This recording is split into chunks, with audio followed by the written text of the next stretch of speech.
o tema, o que deve ocupar nossos pensamentos. Esse é o tema da nossa mensagem, o que deve ocupar nossos pensamentos. Filipenses capítulo 4, versículo de número 8. O que deve ocupar nossos pensamentos? Filipenses capítulo 4, verso de número 8. Aqueles que têm a versão revista Almeida e atualizada, tem o título colocado pelo tradutor. Isso não está no original bíblico, mas aqueles que têm a tradução revista Almeida e atualizada, tem o título, né? O em que pensar, né? O em que pensar. Filipenses capítulo 4, verso 8, diz assim: finalmente, irmãos, tudo o que é verdadeiro, tudo o que é respeitável, tudo o que é justo, tudo o que é puro, tudo o que é amável, tudo o que é de boa fama, se alguma virtude há e se algum louvor existe, seja isso o que ocupe o vosso pensamento. Vou ler mais uma vez.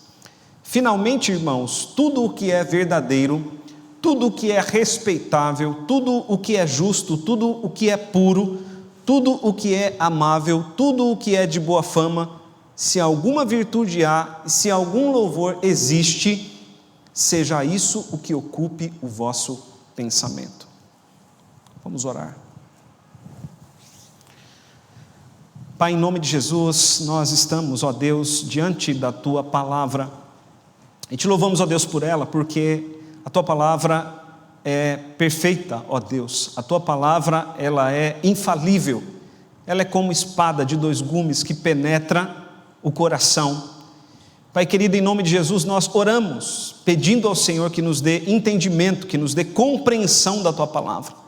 Sabemos, ó Pai, que o inimigo cegou o entendimento, mas nós oramos, Pai, em nome de Jesus, para que todos aqueles que estão cegos espiritualmente pelo poder do diabo, sejam libertos agora pelo poder da Tua palavra, em nome de Jesus Cristo.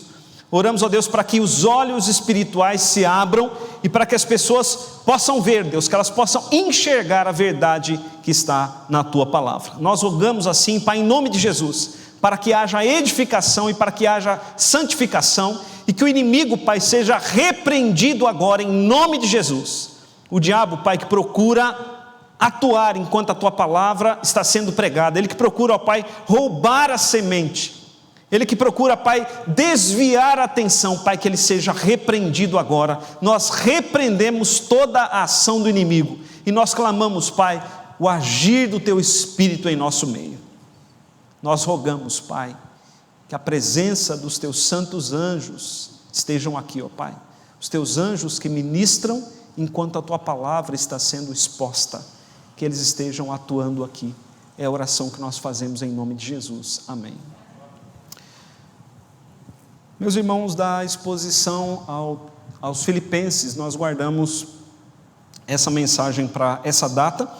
Eu tenho alguns objetivos aqui. O meu objetivo com essa mensagem é responder algumas questões, responder algumas perguntas. Nessa época do ano, eu sempre ouço perguntas como: pastor, o crente pode ouvir música do mundo? E nessa época nós sabemos, né? Os carros de som estão por toda parte, né? E as pessoas estão ouvindo vários tipos de músicas mundanas. Então, as pessoas me fazem essa pergunta: pastor, o crente pode ouvir música do mundo? O crente pode pular carnaval? O crente pode participar de festas mundanas? E a minha intenção, meus irmãos, responder estas perguntas, levando você a uma reflexão. Mas antes de tudo, gostaria que você pensasse acerca do que é a agenda oculta. Porque, meus irmãos, neste mundo existe aquilo que hoje é chamado de agenda oculta. E a agenda oculta é aquilo que está por trás. A agenda oculta é algo que está escondido. A agenda oculta é algo que não está claramente dito, mas que pode ser percebido por todas as pessoas que querem colocar a sua mente para pensar sobre tudo aquilo que ouvem, sobre tudo aquilo que é colocado diante dos seus olhos. Porque, meus irmãos, em muitas músicas há uma agenda oculta. E é possível perceber essa agenda. Em muitas músicas há uma agenda oculta que procura promover a licenciosidade. Não existe, meus irmãos, duplo sentido. Existe apenas um sentido.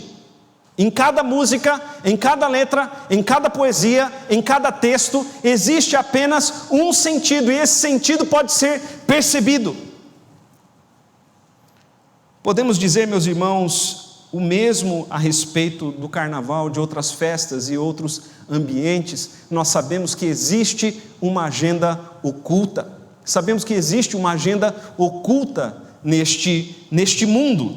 Esses dias eu vi uma criança conversando com a sua avó a respeito do carnaval. E a criança falava a respeito de uma festa de carnaval que haveria na escola. E a avó, então, ouvindo, e vendo que a criança estava sendo tentada a participar desta festa, uma criança cristã, a avó perguntou: por que eles usam máscaras? O porquê das máscaras? E a criança, atenta ao que a avó iria dizer, ouviu a avó dizer: as máscaras são para esconder, as máscaras são para esconder, as máscaras são para não ser reconhecido. E, meus irmãos, então existe uma agenda oculta que pode ser percebida. E eu estou falando aqui a respeito de músicas e a respeito de festas, mas você pode perceber essa agenda oculta também nos desenhos animados.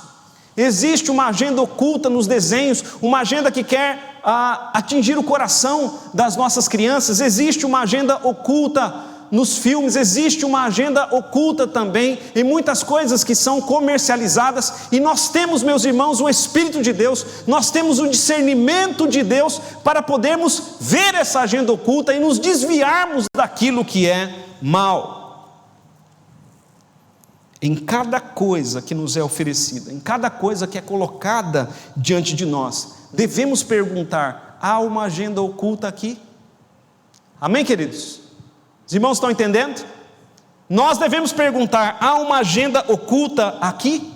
Quando nós olhamos para a história que acontece lá em Êxodo, a história do bezerro de ouro, nós vemos que o povo de Deus fez um bezerro de ouro para adorar, mas o apóstolo Paulo diz em 1 Coríntios capítulo 10, que o povo fez o bezerro de ouro, mas a intenção do povo, por trás daquele bezerro de ouro, era na verdade, não apenas a idolatria, mas era a embriaguez e a licenciosidade. O povo se levantou para se embriagar e para se prostituir, porque era isso que acontecia nas festas pagãs, e o povo criou para si um bezerro de ouro que permitia esse tipo de pecado, até porque deuses de ouro não têm vontade, o que se impõe é a vontade humana sobre esses deuses. Então, meus irmãos, sobre o bezerro de ouro feito lá no Antigo Testamento, nós vemos que por trás dele havia uma agenda oculta que estava no coração do próprio povo de Israel. E nós devemos perceber a agenda oculta que há no mundo, e devemos perceber também se há alguma agenda oculta em nosso próprio coração. Olhando para esse texto de Filipenses capítulo 4, verso 8, eu quero meditar com os irmãos sobre 2 pontos apenas. O primeiro ponto é: você é o que você pensa. Esse é o primeiro ponto. Você é aquilo que ocupa o seu pensamento. E o segundo ponto é: você deve santificar os seus pensamentos. Você pode separar aquilo que entra na sua mente, então você pode santificar os seus pensamentos. Então, meus irmãos, primeiro ponto, em primeiro lugar, você é o que você pensa. Você é exatamente, nós somos exatamente aquilo que toma lugar em nossa mente, aquilo que toma lugar em nosso coração. Somos o que pensamos. As nossas ações são apenas expressão dos nossos pensamentos. As nossas ações são a manifestação dos nossos pensamentos. Quando nós olhamos para a palavra de Deus, a Bíblia fala a respeito do coração. E o que é o coração na Bíblia? Coração na Bíblia é a sede dos sentimentos e a sede dos pensamentos. Isso é coração na Bíblia. Coração na Bíblia não é apenas emoção. O coração na Bíblia também é a razão. O coração é onde residem os sentimentos e os pensamentos. Do coração procedem as fontes da vida. Veja o que Jesus diz em Mateus capítulo 15, versos 19 e 20, ouça, Jesus diz assim: porque do coração procedem os maus pensamentos. Veja o que Jesus diz, meus irmãos. Jesus não diz do coração procedem apenas os maus sentimentos. Jesus diz do coração procedem os maus pensamentos. E que pensamentos são esses? Jesus diz mortes, adultérios, fornicação, furtos, falsos testemunhos, blasfêmias. São essas coisas que saem de dentro do homem, que estão no seu íntimo, que dominam o seu pensamento e que contaminam a humanidade. Jesus também disse: o homem bom, do bom tesouro do coração tira o bem, mas o homem mau, do mau tesouro do coração tira o mal. E se o coração é a sede dos pensamentos e dos sentimentos, nós podemos dizer que o homem bom, do bom coração, tira bons sentimentos e bons pensamentos. Mas o homem mau, do seu mau coração, tira do tesouro do seu coração maus sentimentos e maus pensamentos. O que é, queridos, que está no nosso coração? É o que estará também na nossa mente, nos nossos pensamentos. O apóstolo Paulo em Efésios capítulo 2, os primeiros versículos, o apóstolo Paulo diz que o diabo, nosso adversário, o diabo faz com que os homens façam a sua vontade, ou seja, o diabo faz com que os homens façam a vontade dele, atuando nos pensamentos dos homens.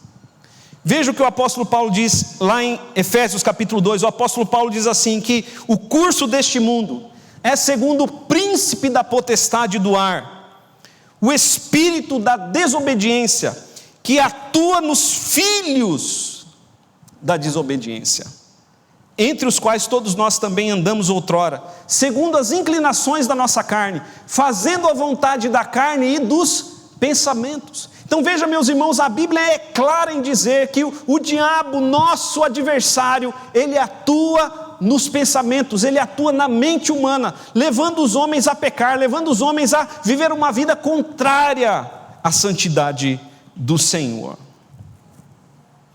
Por isso, meus irmãos, se o diabo ele atua no pensamento, se o diabo guia os homens no pecado pelo pensamento, nós devemos vigiar quanto àquilo que procura tomar lugar nos nossos pensamentos. Seremos exatamente aquilo que ocupa a nossa mente. Ouça isso. Seremos exatamente aquilo que ocupa a nossa mente. E biblicamente falando, queridos, só existem dois tipos de mente: a mente guiada pelo diabo e a mente guiada pelo Senhor Jesus. Existe a mente ocupada pelo diabo e a mente ocupada pelo Senhor Jesus. O apóstolo Paulo diz em 1 Coríntios capítulo 2, verso 16, que nós temos o Espírito e nós temos a mente de Cristo. Amém, meus irmãos?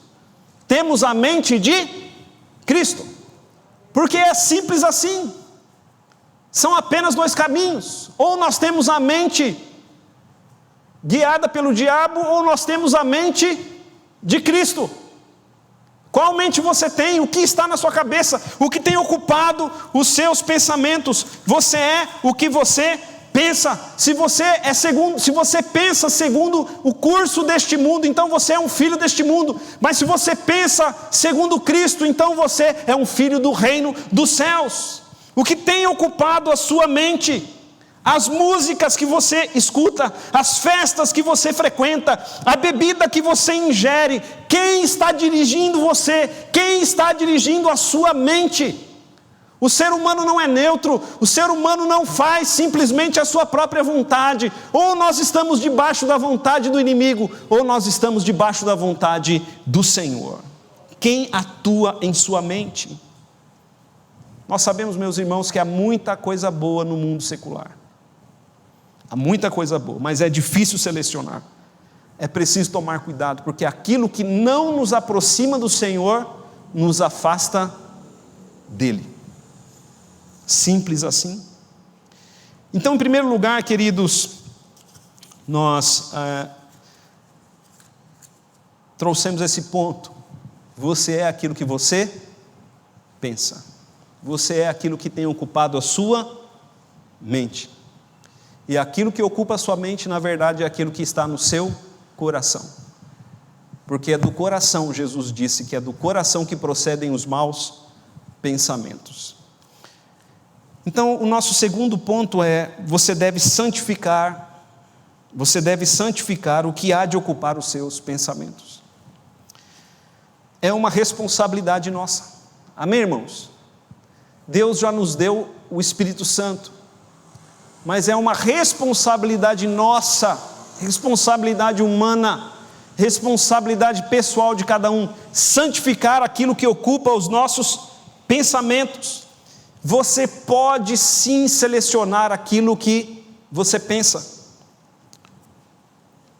Veja mais uma vez o verso de número 8. Filipenses capítulo 4, verso 8. O apóstolo Paulo diz: finalmente, irmãos, tudo o que é verdadeiro, tudo o que é respeitável, tudo que é justo, tudo que é puro, tudo que é de boa fama, tudo que é amável, tudo que é de boa fama, se alguma virtude há e se algum louvor existe, seja isso que ocupe o vosso pensamento. Uma frase famosa e muito dita é que a gente não controla os pensamentos. Pensamentos vêm sem que você chame. Você já deve ter ouvido isso. Não controlamos, não é possível controlar os pensamentos. Mas isso, meus irmãos, não é totalmente verdadeiro. Lutero dizia que não podemos impedir que os pássaros sobrevoem a nossa cabeça, mas podemos impedi-los que façam ninhos sobre a nossa cabeça. O pensamento pecaminoso pode vir, mas é dever pessoal repreendê-lo, rejeitá-lo e mandá-lo embora em nome de Jesus. Quando o pensamento pecaminoso vier, é isso que você deve fazer: repreendê-lo, rejeitá-lo e mandá-lo embora em nome de Jesus. E no lugar do pensamento pecaminoso, você deve ocupar a sua mente com pensamentos santos. E assim, queridos, vamos santificar a nossa mente. A nossa avó já dizia: mente vazia, oficina do diabo. Santificar a mente é separá-la, porque a palavra santo significa separado. Nós precisamos separar a nossa mente para Deus, para as coisas que pertencem ao Senhor, e devemos ocupar as nossas mentes com aquilo que é do Senhor. A mente nunca está vazia, a mente sempre está ocupada. E a pergunta é: o que tem ocupado a sua mente, o que tem ocupado o vosso pensamento? O apóstolo Paulo diz: tudo que é verdadeiro, tudo que é respeitável, tudo que é justo, tudo que é puro, tudo que é amável, tudo que é de boa fama, tudo que é virtuoso, tudo que é louvável, seja isso que ocupe o vosso pensamento. Amém, queridos? Estava lendo comentário dos reformadores sobre esse texto, e os reformadores, entre eles Melancton, João Calvino, diziam que é vergonhoso quando um cristão tem pensamentos tão feios, tão ruins, quanto o pensamento dos ímpios. E aqueles cristãos que não santificam o seu pensamento acabam vivendo na prática do pecado, e a sua vida não glorifica a Deus, o seu testemunho não leva ninguém à salvação, eles só trazem vergonha para o reino e para o evangelho. Meus irmãos, vejam o que o apóstolo Paulo diz. Repito: tudo que é verdadeiro, tudo que é respeitável, tudo que é justo, tudo que é puro, tudo que é amável, tudo que é de boa fama, tudo que é virtuoso, tudo que é louvável, isso deve ocupar o nosso pensamento. E o contrário disso, meus irmãos, o que não deve ocupar o nosso pensamento, tudo que é falso ou mentiroso, porque nós sabemos que a mentira procede do diabo e a falsidade também. Todo tipo de rebeldia e rebelião não deve ocupar o nosso pensamento. Todo pensamento que vem de ser injusto, de não ser justo para com o próximo, não deve ocupar o nosso pensamento.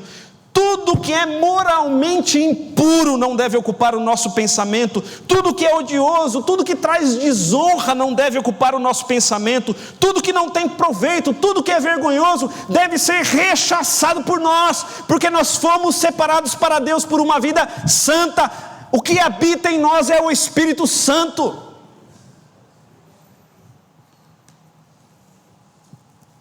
E aí, queridos, nós podemos fazer uma aplicação simples para podermos separar aquilo que é santo daquilo que não é santo. Nós sabemos que há muita coisa boa, repito, há muita coisa boa no mundo secular, mas nós devemos julgar aquilo que nos é oferecido. Amém, queridos? Tudo aquilo que é colocado diante de nós, nós devemos julgar. Então julgue. Julgue, por exemplo, as músicas. Faça um julgamento das músicas. E você pode fazer um julgamento através da palavra de Deus. A palavra de Deus é o crivo. A palavra de Deus é a vara de medir. A palavra de Deus é a nossa regra de fé e prática, a nossa regra de fé e vida. Por ela e através dela nós podemos julgar. Ela é a lente pela qual nós podemos fazer o julgamento. Essa música que estou ouvindo, esta música que está sendo proposta para que eu ouça, essa música tem a letra verdadeira, respeitável? A letra dessa música é justa, é pura, é amável? A letra dessa música traz algo que é de boa fama, virtuosa? Essa música tem uma letra que traz um conteúdo louvável? Ou a letra dessa música é falsa, é mentirosa, é injusta, é moralmente impura, é odiosa, é desonrosa, não tem proveito e é vergonhosa? Porque há músicas que não dá para ouvir com a esposa ao lado, há músicas que não dá para ouvir com o filho junto.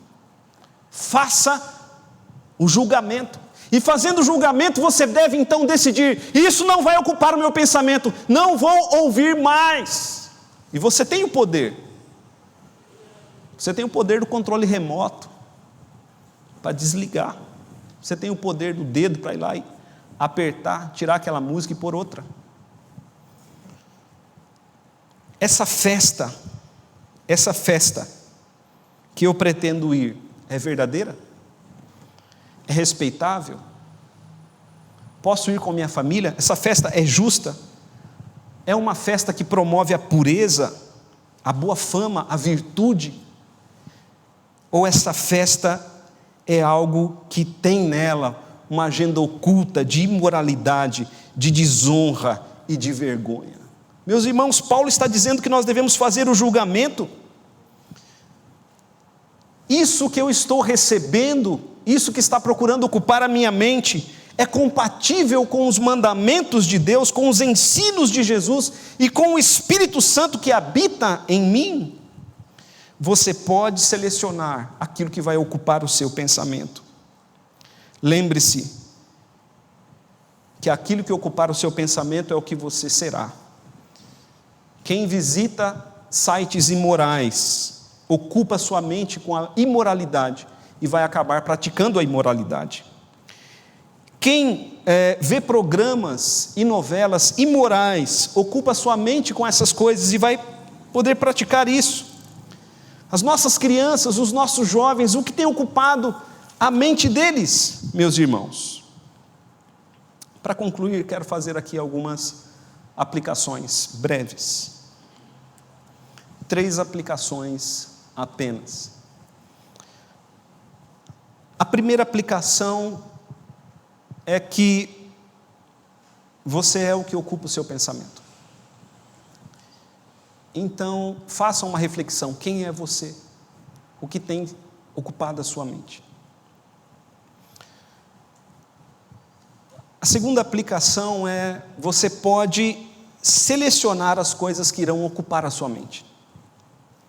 Então selecione, você é responsável por aquilo que você ocupa a sua mente.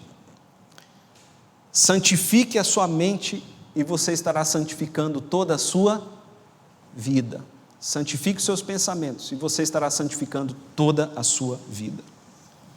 E uma terceira aplicação é para os pais que têm crianças pequenas.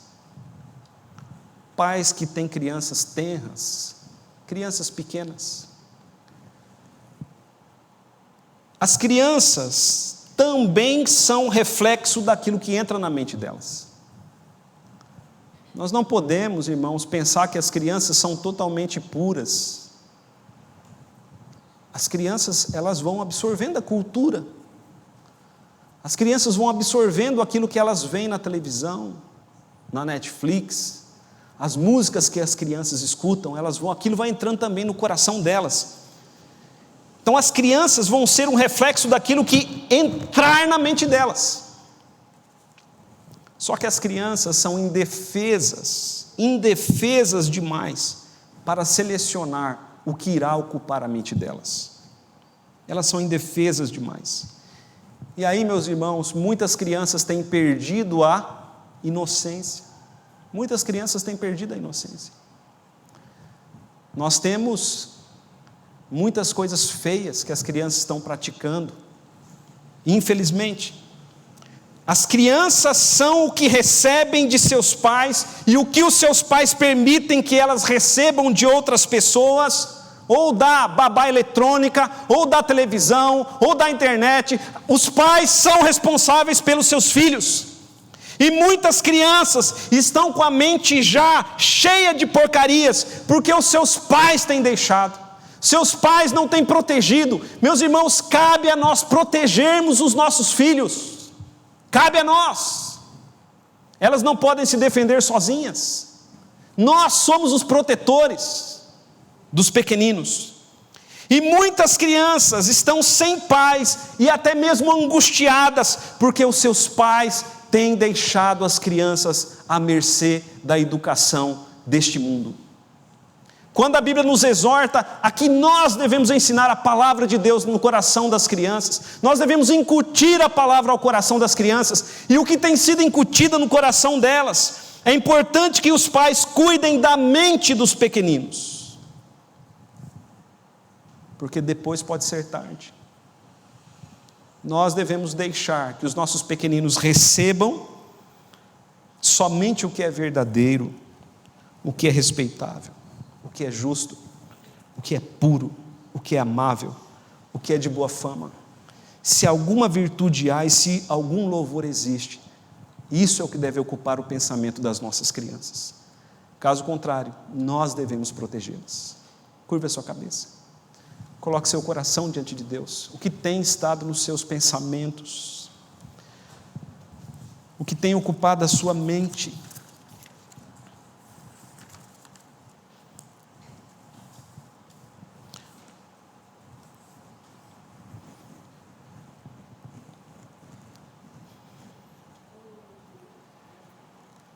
Espírito Santo de Deus, fala conosco. Sabemos, ó Deus Santíssimo, que é somente pelo Teu poder que nós podemos vencer o mundo, a carne e o diabo. Esse poder não está em nós, mas esse poder está no Senhor, no Teu Espírito e na Tua palavra. Pai querido, em nome de Jesus, nós pedimos perdão pelos nossos pecados. Pedimos perdão, ó Deus, por todo pensamento desrespeitoso, injusto, impuro, por todo pensamento detestável, que não é de boa fama, por todo pensamento desonroso. Nós pedimos perdão, Pai, em nome de Jesus Cristo. Pedimos perdão a Deus por todas as vezes que entregamos os nossos ouvidos ao prazer de músicas vergonhosas. Nós pedimos a Deus perdão. Pedimos perdão, Pai, por todas as vezes que fomos a lugares vergonhosos, ó Deus, que promovem a licenciosidade. Nós pedimos perdão pelos nossos pecados. E pedimos perdão, ó Deus, por todas as vezes que não protegemos os nossos pequeninos. Ó Deus bendito, nós clamamos a ação do Teu Espírito em nossas vidas. Santifica, ó Deus, as nossas vidas. E Pai querido, em nome de Jesus, nós pedimos pelo poder do sangue de Jesus, que o Senhor venha estar limpando os nossos pensamentos. E que nós possamos ocupar a nossa mente, os nossos pensamentos, somente com aquilo que é respeitável, justo, puro, amável, de boa fama, em que há virtude e que há louvor, e que há de glorificar e exaltar o Teu nome. Pai bendito, em nome de Jesus, que o Teu povo seja verdadeiro sal e verdadeira luz. Que a igreja, Pai, não venha a ser sal insípido, porque o sal insípido para nada presta, senão para ser pisado pelo mundo. Que a Tua igreja, Pai, não seja pisada pelo mundo, mas que ela seja a influência de santificação nesse mundo. É a oração que nós fazemos em nome de Jesus. Amém.